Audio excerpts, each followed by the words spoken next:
Welcome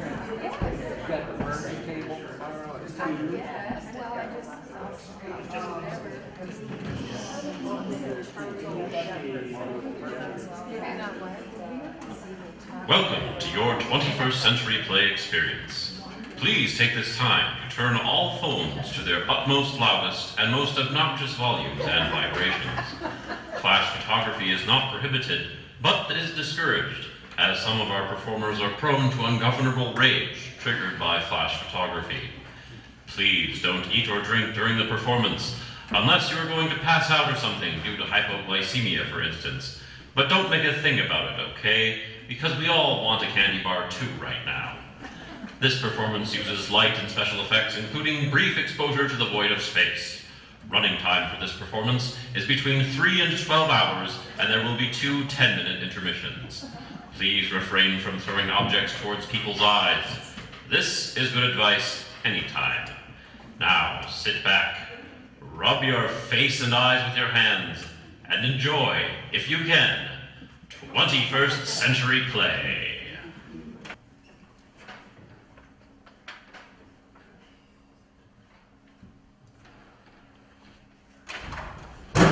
Good evening!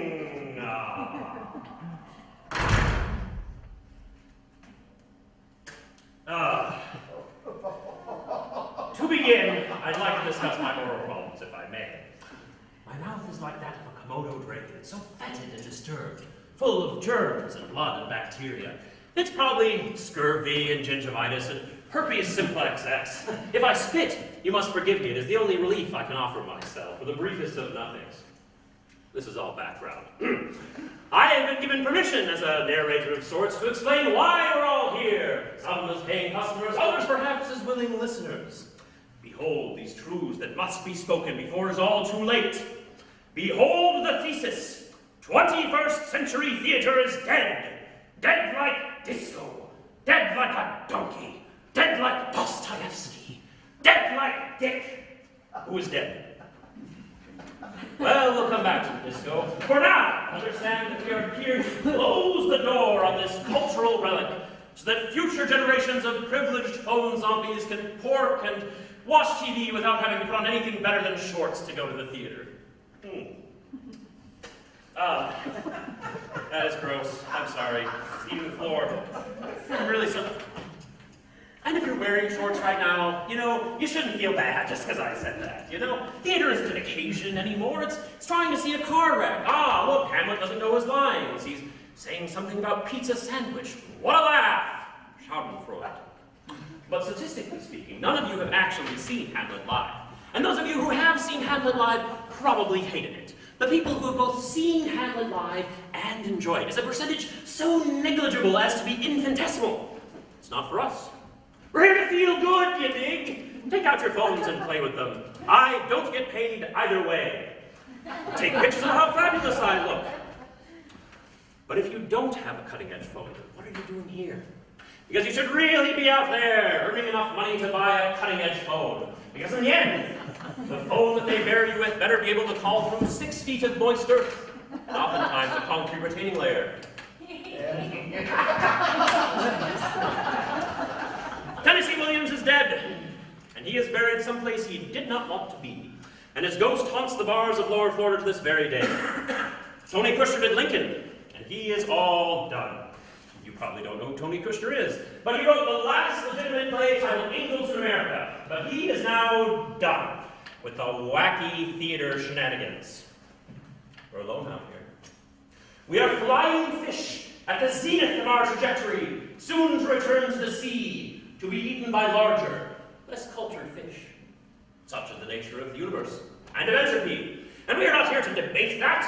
We are not here to law to the dead age, but to imagine a time so far into the future that our time is as irrelevant to the future as the past is to we here in the present.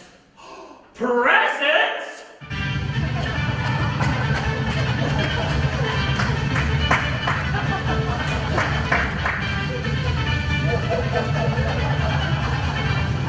Okay, cut it! They're awake again! All right. Now we must imagine a time far into the far future The year is 2525, and mankind is still very alive. And if you get that joke, then you know your ticket has already paid for itself. But no. In actually keeping with the title of the work, the year is in fact 2095. And mankind is still inexplicably alive, despite war, famine, apathy of the gods, and anger of the aliens. Man has persevered. He has seen the age of the robot and the invention of the flying car, as well as the untold deaths caused by drunk flying. Rage in the air and on the ground.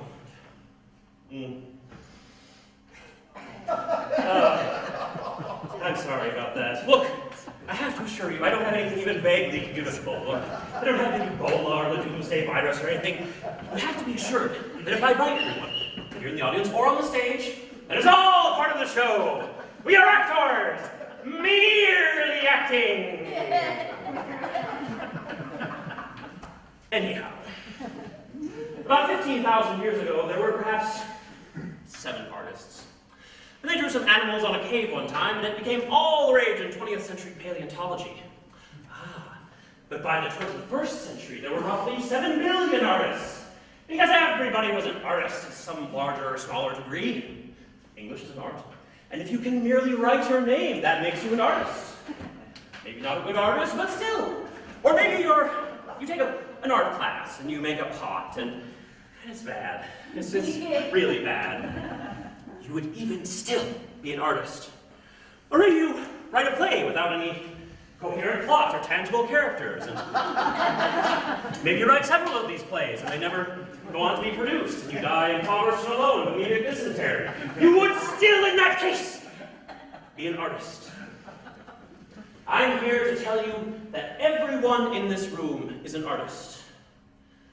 And our art means nothing. Rather, it has no value. I refuse to use air quotes. Unless you work with gold, your art has no value. And even then, probably not, because gold immediately diminishes in value as soon as you take it out of coin form. The fact of the matter is, when you all boil it down, the only thing we really have is an imagined grasp of the past, the crippling hope of the future, and the terrifying, uncontrollable present. Present?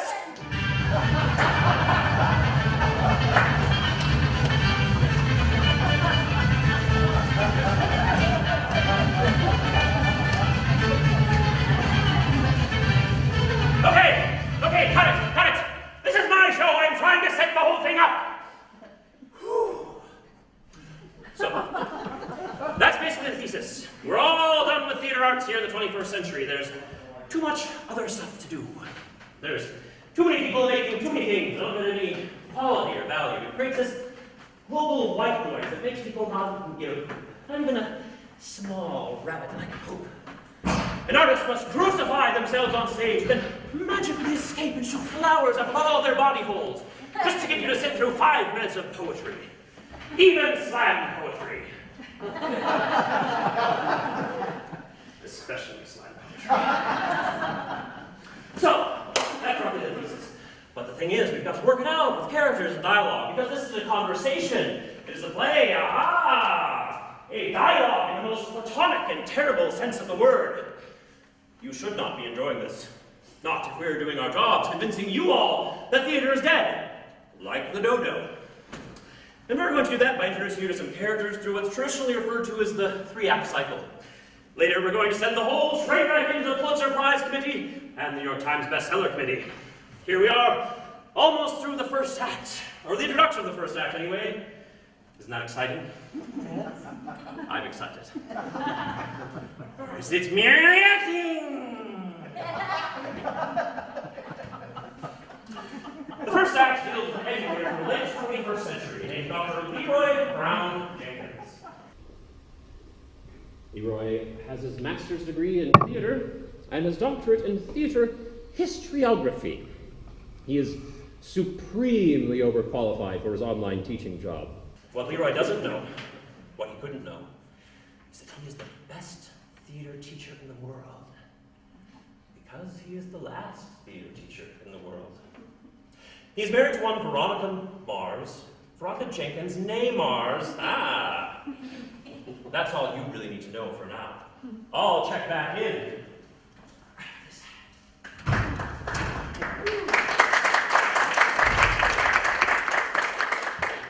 I'm leaving you for a robot, Leroy, and I'm taking the robot dog with me. You callous wench! I teach in 5 minutes. Why would you do this now? For that reason. Why? The movers are coming over at noon to collect my things. I will burn your things. Please don't, Leroy. I really prefer never to see or think about you ever again. Oh, you're hurting me! You are killing me, Veronica! You're putting a tiny knife into my heart and another into my brain, and you're killing me, and I'm just defending myself! Let go of me or I'll call the police! This is your only warning! Honestly, what did people do when they had to manually call the police? They died, Veronica. Certainly. Well, I've changed all of my records, and I don't expect we'll see one another again.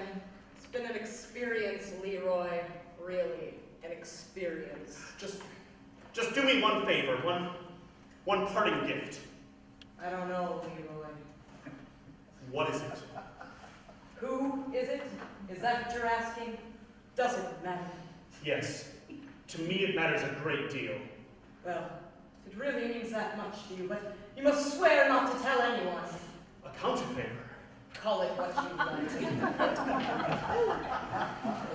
You can promise and I can destroy you for breaking that promise, or you cannot promise and wander in castrated fury forever. Very well. I promise I won't tell. It's Manbot. I'm running away with Manbot. But Veronica! Robot love is forbidden!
Is this theater history? Yes. Yes, this is, world theater history.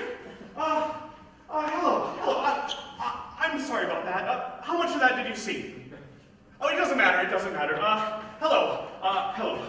My name is, Dr. Leroy Jenkins. I will be your instructor this quarter. This is my 10th year of teaching at the University of the Phoenix, theater history and English. Some of you I have had before, others of you are connecting for the first time. Is this a first class for anyone? Oh, good. It's always good to see new faces. Well, the most important thing is going to be adhering to the reading schedule. If you have not, you should all have the syllabus available. If you have not read it, then you must do so. Not now. It is too late now. But later. Listen, the most important thing is ignore the reading schedule. Okay, the reading schedule is big picture. It's the small things that are the most important. And this small thing is pay attention. Right now, you are all over the world. I am being broadcast into different languages, and your responses in return are translated into mine. The whole process is miraculous, but it can all be taken away if you're listening to Britney Spears.